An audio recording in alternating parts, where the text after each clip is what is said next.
Welcome to Discourse. Today we're going to be discussing Iseris, House of Power by A.A. Smith.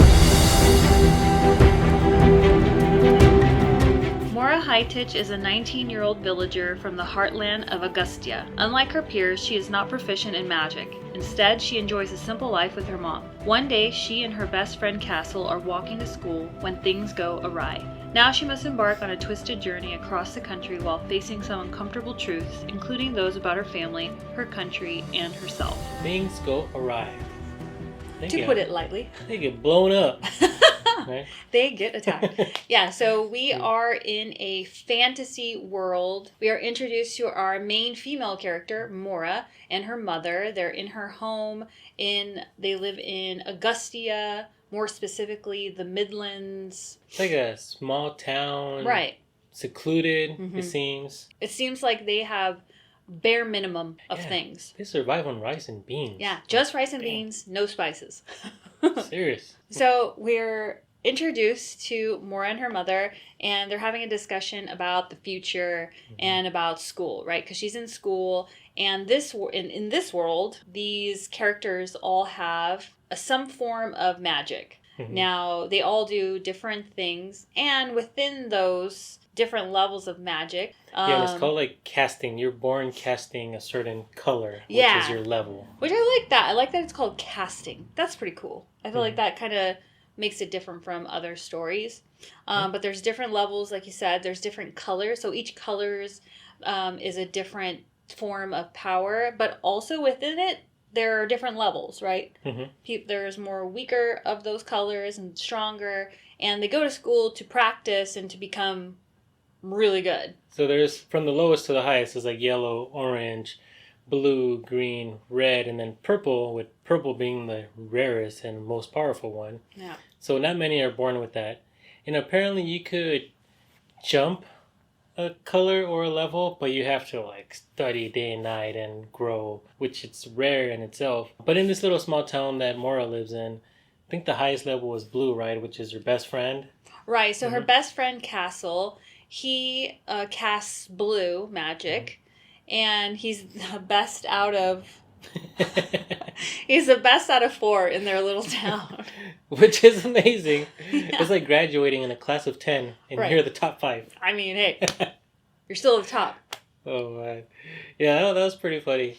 Because the story starts off with Cassel visiting her, right? Like picking her up to go to school. Right, they're on their way to school. And then he mentions that he got accepted into one of the top academies. And she's like, what? How come you didn't tell me? It's like, I literally just found out. But she also wasn't surprised because she knew he was like pretty amazing. Yeah, but that guy, I don't know, I found it pretty funny. Well, they acted like siblings for sure.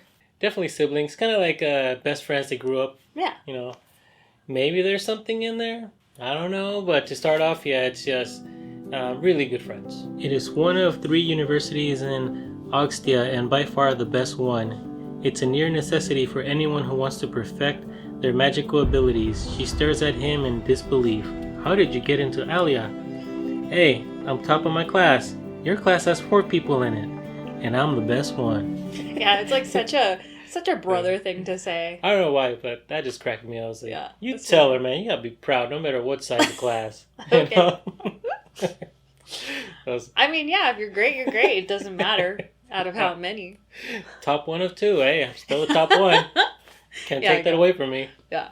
Yeah. So in the middle of them kind of having this little back and forth, Mora kind of reveals to him that she's really stressed and worried about the war, like the impending war, like it's gonna happen. They haven't had a war in 1,000 years because they signed a treaty of separation. Which is crazy because literally, as we read, it is separation in all ways. Like it seemed like they didn't trade, they didn't talk, they didn't.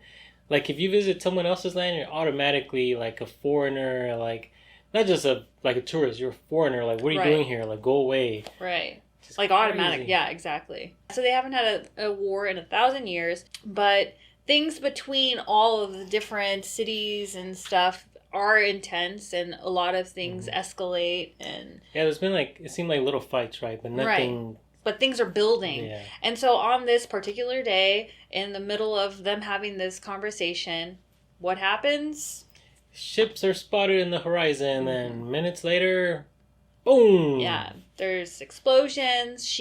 Mora gets separated from Cassel, her mother.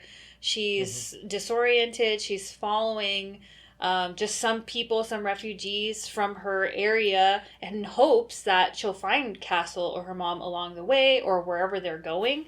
But that doesn't end up happening. And she's pretty young. I mean, she's technically, I think, an adult, but she's still young. So for her to be on her own in a place where she's never been before is pretty frightening. Yeah, it seemed like she woke up and she was automatically like in a triage, right? Like where the injured are taken to the hospital, she's taken care of, and then they're like, okay, on your way. Well, where's on my way? And also I need to find my family, and I don't know which way is what.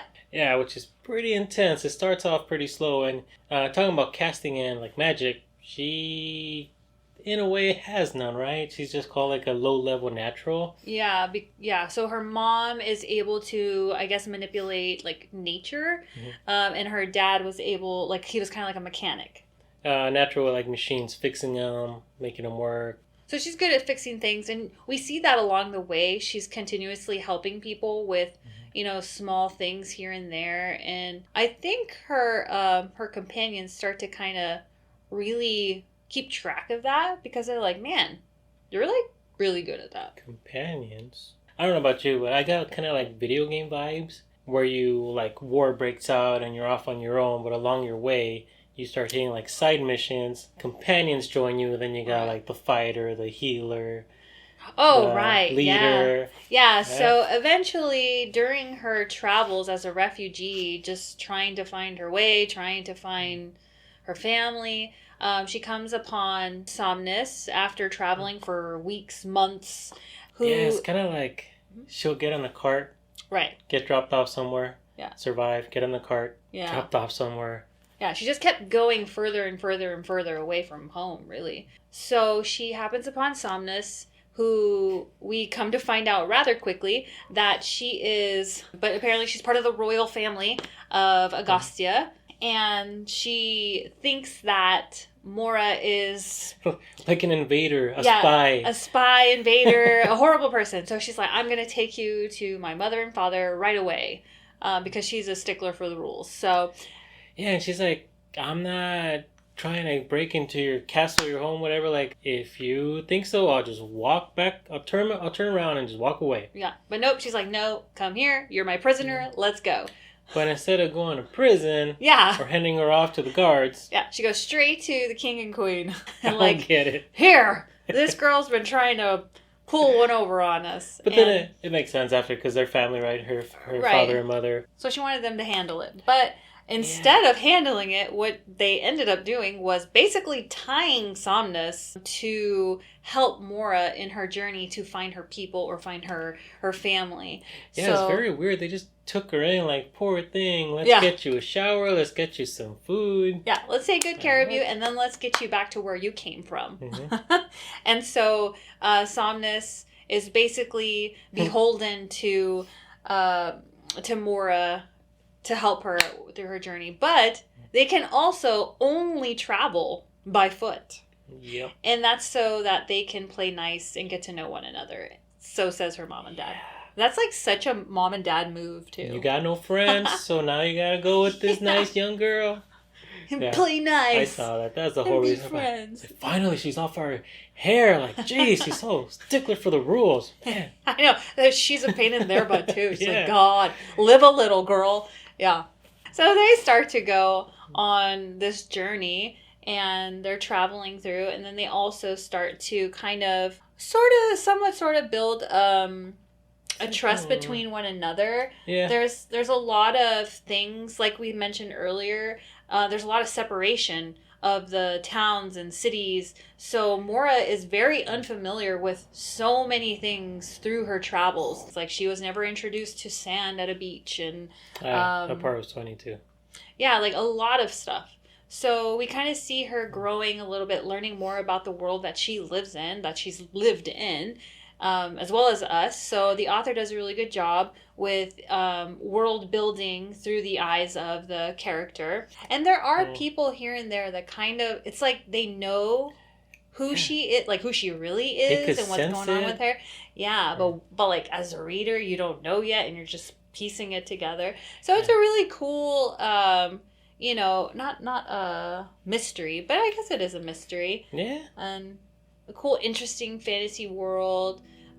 Really cool characters, a lot of cool creatures. Ooh, like the one they meet at the dock. Thanks for hanging out with us, and be sure to check out Iseris House of Power by A.A. Smith.